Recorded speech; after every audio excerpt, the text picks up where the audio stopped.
세계에서 가장 부유한 나라, 미국.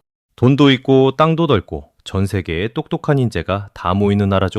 그 미국이 말입니다. 작정하고 한국 반도체 공장과 똑같은 거 하나 짓겠다며 수십조 원을 쏟아부었습니다. 최첨단 장비도 사왔고 설계도도 그대로 가져왔고 사람도 뽑았어요.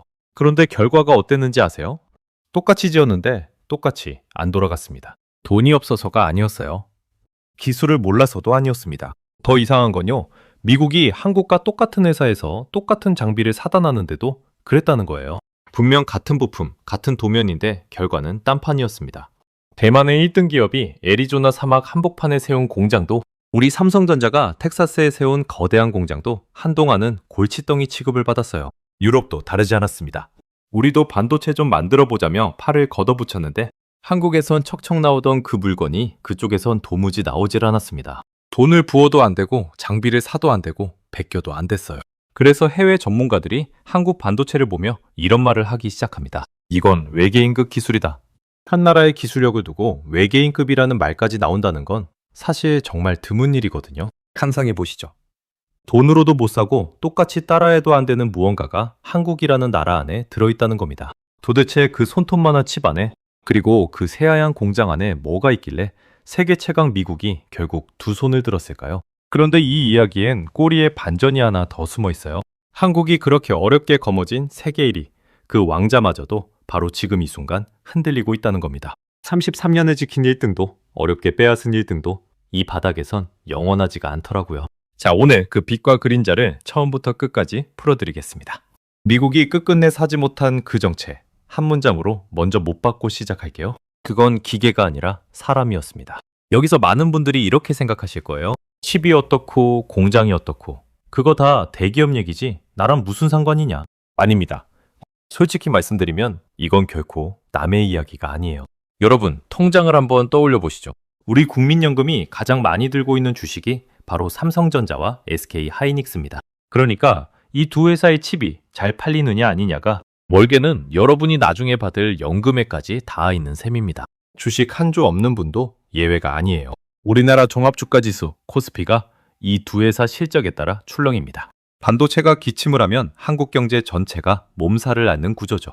실제로 반도체는 우리나라 수출 품목 가운데 부동의 1위예요. 반도체가 잘 팔리면 나라 곳간이 두둑해지고 휘청이면 무역수지 전체가 흔들립니다. 반도체가 잘 팔려 달러가 들어오면 환율이 안정되고 우리가 사먹는 수입 물가도 숨통이 트이지만 수출이 꺾이면 원화가 약해지고 장바구니 물가가 들썩이죠. 수많은 협력업체와 거기서 일하는 분들의 일자리까지 여기에 걸려 있고요. 그뿐일까요? 지금 여러분 손에 들린 스마트폰, 거실의 텔레비전, 요즘 부쩍 비싸진 노트북, 그리고 전기차까지 그 안에는 예외 없이 메모리 칩이 들어있고 그 칩값이 오르면 그 청구서는 결국 여러분의 지갑으로 옵니다. 저도 얼마 전에 노트북을 새로 장만하려다 가격표를 보고 흠칫 놀랐어요. 알고 보니 그게 다 인공지능 열풍으로 메모리 값이 들썩이는 것과 무관하지 않았던 겁니다. 실제로 시장조사 업체들은 인공지능 수요 폭발로 메모리 가격이 가파르게 뛰고 있다고 집계하고 있어요. 게다가 거대한 인공지능 데이터 센터가 늘어날수록 전기 수요도 함께 치솟습니다. 그러니까 한국 반도체가 세계에서 어떤 싸움을 하고 있는지, 누가 이기고 누가 지고 있는지를 아는 건요, 단순한 교양이 아니라 여러분의 노후와 생활비를 읽는 일입니다. 이 이야기는 결국 여러분 자신의 이야기예요. 자, 그래서 오늘 이 영상 하나면 여러분은 한국 반도체라는 거대한 그림을 완전히 새롭게 보시게 됩니다. 왜냐면 이건 단순히 어느 회사가 잘 나가느냐의 문제가 아니라 우리가 먹고 사는 산업의 뿌리에 관한 이야기니까요. 딱 세 가지 질문을 순서대로 파헤쳐 보겠습니다. 첫째, 미국은 왜 똑같이 만들어도 안 됐을까? 장비도 설계도도 다 같은데 도대체 뭐가 그렇게 달랐는가? 힌트를 드리면 답은 비싼 기계가 아니라 좀 엉뚱한 곳에 있었어요. 둘째, 부도 직전까지 갔던 하늘사가 어떻게 33년간 누구도 못 건드린 1위를 한 방에 무너뜨렸는가? 그 안엔 16년을 버틴 가슴 뛰는 집념의 이야기가 들어있습니다. 드라마에서나 나올 법한데 실제로 우리나라에서 벌어진 일이에요. 셋째, 그렇게 어렵게 잡은 그 1위가 왜 지금 다시 흔들리고 있는가? 화려한 박수 뒤에 우리가 꼭 알아야 할 그림자는 무엇인가? 이 세 가지를 다 보고 나면 뉴스에 나오는 반도체 기사가 완전히 다르게 읽히실 겁니다. 그리고 시작하기 전에 하나 약속드릴게요. 저는 오늘 분위기로 숫자를 부풀리지 않겠습니다. 버장 없습니다. 추측으로 메우지 않습니다. 분위기로 미는 숫자 없습니다. 점유율과 매출 같은 수치는 카운터포인트 리서치, 옴디아 같은 시장조사 기관과 기업의 공식 발표에서 가져온 것만 쓰겠습니다. 확정된 사실은 사실대로, 전망이나 추정은 추정이라고 분명히 구분해서 말씀드리겠습니다. 한 가지 더요. 매출을 직원 수로 나눠 1인당 얼마라고 부풀리는 식의 계산도 쓰지 않겠습니다. 그건 모두가 똑같이 나눠받는다는 비현실적인 가정이라 숫자만 그럴듯할 뿐 실제와는 동떨어진 착시거든요. 자랑만 늘어놓고 끝내는 영상이 아니라 약점까지 정직하게 짚는 영상으로 만들겠다는 뜻이에요. 그래야 여러분이 휘둘리지 않고 스스로 판단하실 수 있으니까요. 준비되셨나요? 그럼 첫 번째 질문, 미국은 왜 안 됐는가부터 시작합니다. 이 질문의 답안에 외계인급이라는 말의 첫 번째 비밀이 들어있습니다.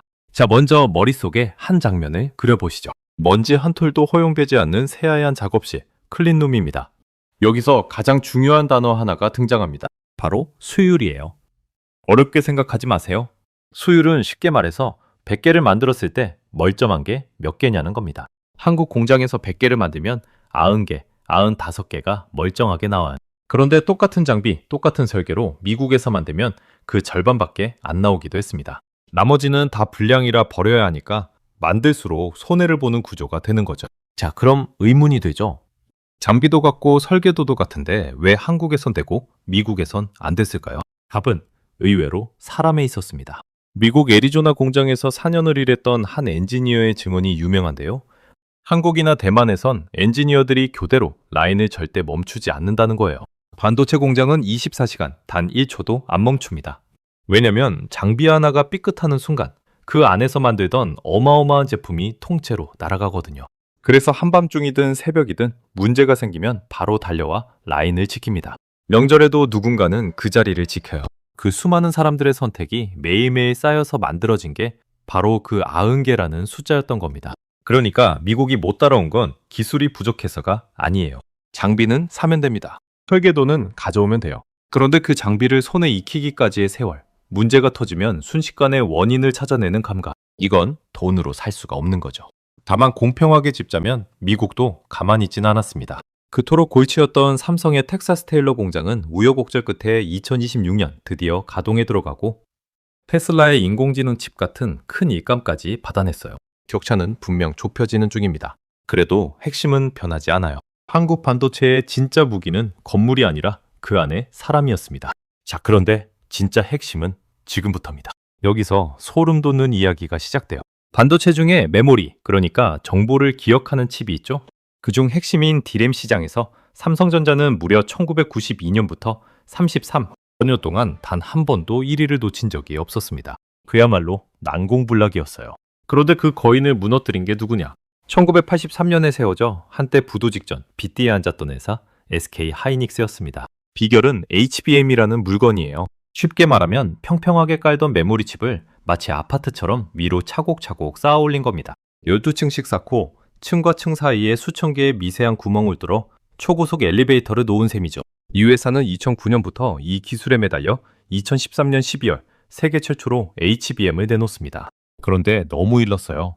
세상이 아직 이 빠른 메모리를 필요로 하지 않았던 겁니다. 사줄 사람이 없어서 사내에서 이 부서엔 오지라는 별명까지 붙었다고 해요. 그래도 포기하지 않고 16년을 버팁니다. 그리고 인공지능 열풍이 터지죠. 챗 GPT 같은 인공지능을 돌리려면 그 빠른 메모리가 꼭 필요해졌고 그걸 제대로 만들 줄 아는 회사가 SK 하이닉스밖에 없었어요. 엔비디아가 줄을 섭니다. 마침내 2025년 1분기 시장조사 업체 카운터포인트 집계로 SK 하이닉스가 점유율 36%로 삼성전자 34%를 제치고 사상 처음 D램 1위에 오릅니다. 33년 만에 대역전이었죠. 자, 그런데 여기서 더 놀라운 반전이 있습니다. 그 1위마저 영원하지 않았어요. 2025년 하반기 들어 삼성이 다시 1위를 탈환했고 옴디아 집계로 2026년 1분기엔 삼성 38.6%, SK 하이닉스 28.8%로 격차가 도로 벌어집니다. 물론 HBM만 보면 SK 하이닉스가 60%가 넘는 압도적 1위예요. 다만 전체 D램에선 삼성이 막대한 생산 능력으로 되치고 올라온 거죠. 왕자는 고정된 자리가 아니었습니다. 자, 여기까지 들으면 가슴이 좀 웅장해지죠. 반도체 메모리 세계 최강, 조선업 세계 1위, 배터리 강국.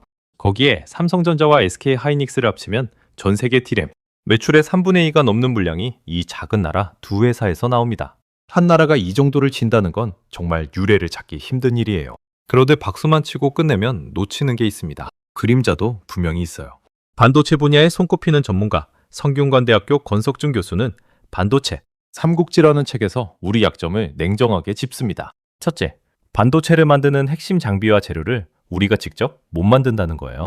회로를 그리는 가장 정밀한 노광 장비 EUV는 세상에서 단 한 곳, 네덜란드 ASM에만 만들 수 있습니다.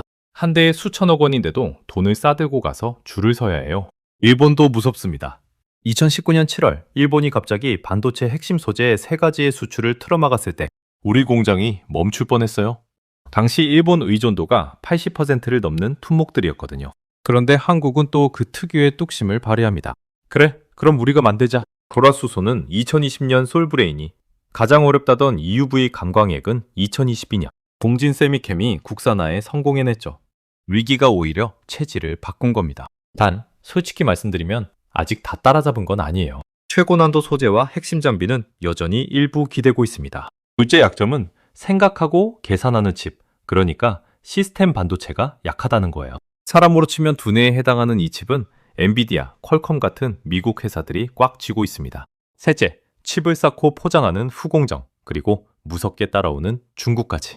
그래서 어떤 전문가들은 한국이 메모리 최강인 건 맞지만 반도체 전체로 보면 진짜 최강국은 여전히 미국이라고 냉정하게 짚기도 합니다. 자랑과 약점, 둘 다 사실인 거예요. 자, 그럼 오늘 이야기를 정리하겠습니다. 체크포인트 딱 3개만 찍어두세요.